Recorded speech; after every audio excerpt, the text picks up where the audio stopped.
حضرت سلیمان علیه السلام متعلق تاریخ لیکلی دی چې د حضرت آدم علیه السلام نه واخله در اوسه پورې او در اوس نه در قیامت پورې سیوا د نبی علیه السلام نه یو شخصیت هم داسې نه دی تیر شوی چې دونه جرأتمندانه فیصلې کړي سیوا د نبی علیه السلام نه.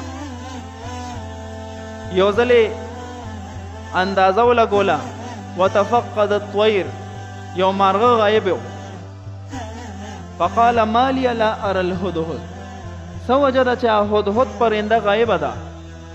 ام کان من الغایبین، چرته غیبه شوې ده چې چرته به وي. لو عذبنه عذابا شدیدا، چې راشي سخترین سزا به وله ورکوم. او لاذبحنه، یا یې ذبح کوم علالومې. او لیأتینی بسلطان مبین، او یا به ما ته واضح وجه بیانوي چې ولې زه غایبه شوم. لږ ساعت تیر شوی نو چې پرنده راورسېده. فقال احطت بما لم تحط به وجئتك من سبأ بنبأ یقین، ما خو تعالی د داسې قوم خبر راوړی دی چې تا ته د هغې متعلق علم شته نه چې هغې ته قوم سبا وایي.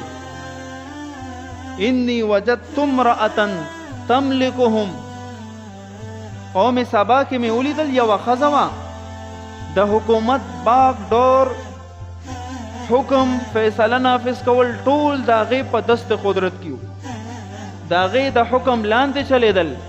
هغه ملکه وه، د ټول قوم مشره او لیډره وه، خو صرف دا نه چې لیډره وه.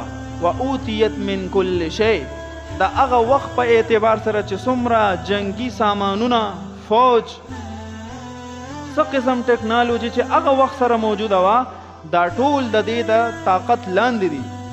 و اوتیت من کل شی، هر څیز ورسره شته، مال، دولت، سونا، چاندي، فوج، یو لوی ریاست دی. ولها عرش عظیم، او دومره لوی تخت دی چې انسان ورته وګوري حیران شي. نو داسې قوم مې ولیدو. نو وجدتها وقومها یسجدون للشمس، دا پرنده لګیا د سلیمان علیه السلام ته چې هغه ښځه کومه چې ملکه د بلقیس ورته وایي، او د هغې قوم چې کوم د هغې د حکم ماتحت دی، خو غټه خو پکې دا ده چې د نور عبادت کوي، د الله عبادت نه کوي. وزین لهم الشیطان، شیطان ورته اعمال خسته کړي دي د دنیاوي. نو چې کله سلیمان علیه السلام دا خبره واورېده، نو دا امکان مو چې دا هدهد د خپل ځان د بچو دپاره دا یو وجه جوړه کړي، او دا ممکنه ده چې کیدای شي داسې قوم موجود وي. نو که داسې قوم موجود و، خو سلیمان علیه السلام خو د وخت پیغمبر و که نه، په هغې باندې خو دا لازم و د هغه وخت تمام انسانیت ته د الله حکم پیغام رسول.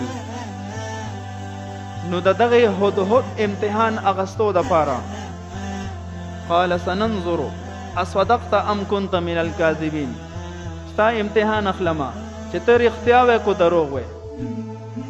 اذهب بکتابی هذا فالقه، دا زما خط دی او دا یو سو د هغې مخې ته ورلړه کا، او ته یو طرف ته شه او بیا وګوره چې هغوی څه فیصله کوي، فیصله ما خواله راورسوه. نو د هغه وخت بلقیس چې کومه ملکه او بادشاه وه، هغې ته رسېدل خو ګران کار و. د ډېر فوج نه به ته تېرېدې، ډېرې تالاشیانې به کېدې، هغه قوم ته او هغه بادشاه ته رسېدل ګران کار و. خو دا خو پرنده وه که نه. پرواز یې وکړو او د هغې کمرې ته ننوته په روشندان، او هلته ورته خط کېغوستو. ملکه بلقیس چې کله خط وکتو حیرانه شوه چې اول دی حد ته دا خط را رسول چا دی. چې بیا خط وکتو نو د خط د کتلو نه پس چې کم مشیران، وزیران او چې کم فوجي کمانډرانو د هغوی ټول یې راجمع کړل، یو اسمبلي حال شو، مشوره یې شروع کړه.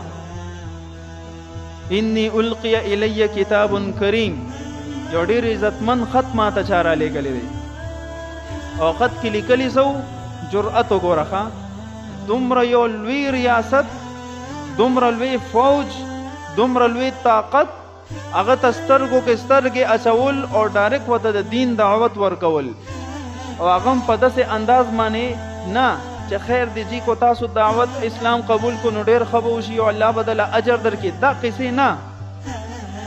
انه من سلیمان، دا خط د سلیمان علیه السلام د طرف نه دی، عام سړی نه دی.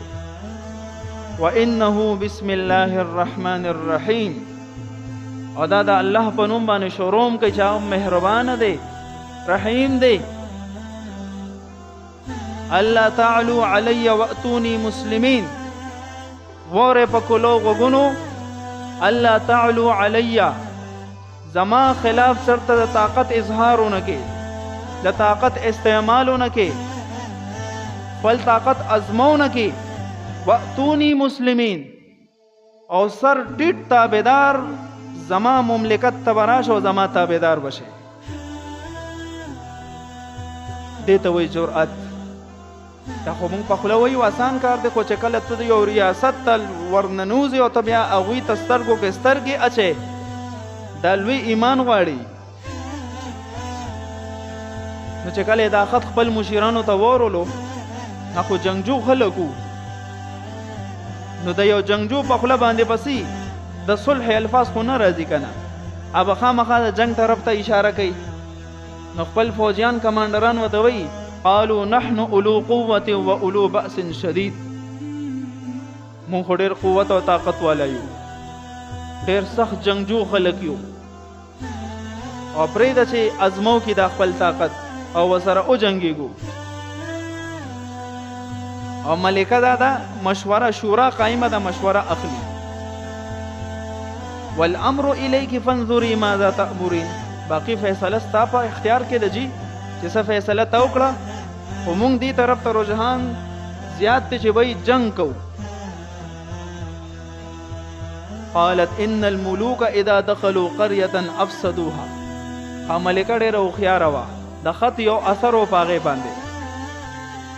تاسو خو جنگ طرف ته رجحان شته، خو یاد ساته کله چې داسې قسم بادشاهان په یو ملک باندې ورشي، په یو کلي ورشي، نو د هغه کلي خلک تباه و برباد کی، فساد جوړ کی، هر څه تس نس کی. افسدوها وجعلوا اعزة اهلها اذله، او د دغه کلي چې کم عزتمن خلک دي هغه ذلیل او رسوا شي، قیدیان شي، رسوا شي. نو جی څه حکم دی؟ وکذالک یفعلون، بادشاهان خو همدغه طریقه کوي چې کله یو بادشاه د بل سره لاندې وځي او هغه راسملی او غالب شي پې، نو بیا یې ذلیله کوي او بیا یې قتل کوي، پرېږدي نه. او د هغوی په ملک باندې بلکل خپله جنډه لهراوي بیا، او د خپلې فتح خوشحالیانې مناوي. دا ورته بلقیس وویلي. خو چلو سیاسي طور سره زه یو حربه استعمالوم، بلقیس وی ګورو چې څه کېږي. زه به دغې بادشاه ته چا له طرف نه چې دا خط راغلی دی، زه به ورته تحفې، تحایف، سونا، چاندي، ملغلرې، موتیانې، بهترین بهترین تحایف، تحفې به جمع کړم او دا به ورولېږم، کیدای شي چې صلح طرف ته راشي.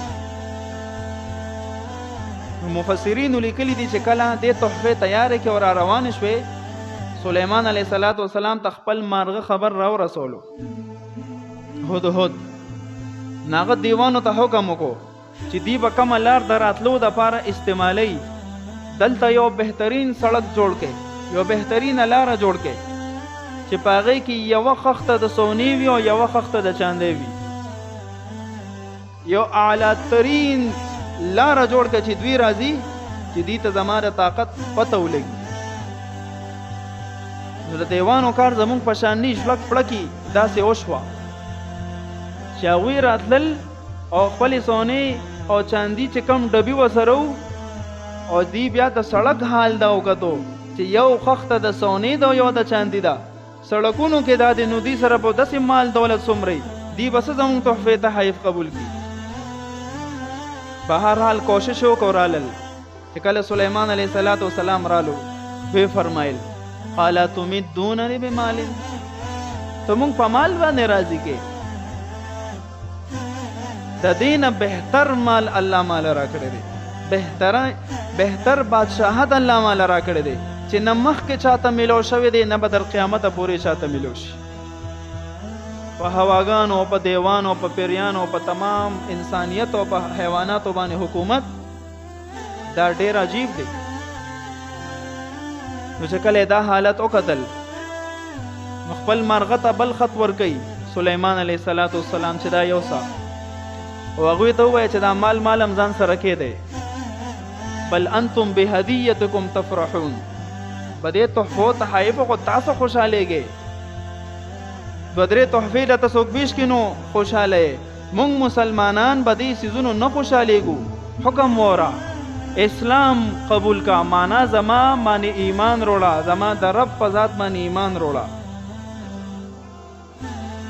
ورنه کو ایمان نه روړې بجنود لا قبل لهم دسې لښکرونه او دسې فوج د ما سره چې عامې در باندې در پرېغوستو که نه نو د تیښتې لار به م نه ولنخرجنهم منها اذلة وهم صاغرون او د دې خپل ملک نه به م وشړو جلاوطن به م کو ذلیل او رسوا به م کو آخري فیصله دا داسې فیصلې هسې نه کېږي دا ډېر د ایمان په طاقت باندې کېږي چې کله د دین سره محبت او مینه وي نو دا فیصله وه چې هغه لږه هوښیاره وه فوراً تابعدار ہو کر ان کے سامنے پیش ہو گئی را روانه شوه جي او بیا داسې وشوه چې په هغه وخت سلیمان علیه السلام باندې ایمان وروړو بعضو مفسرینو لیکلي ورسره بیا نکاح م وشوه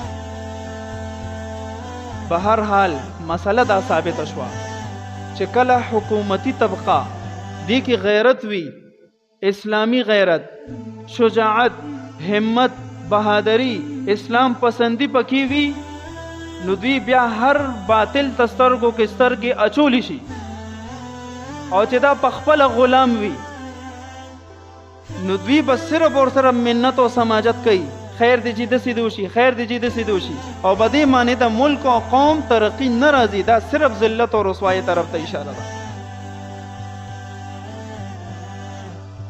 اون ماشاءالله صاحب عقل یې نن چې زمونږ د ذلت او د رسوایي ورځې دي که نه همون غلامان یو هم ذهنی غلامان هم مالی غلامان جسمانی غلامان خپل اس قسم قوت او طاقت زمونږ نشته او که څه شته نو استعمالولی نشو د بل د حکم مطابق چلیږو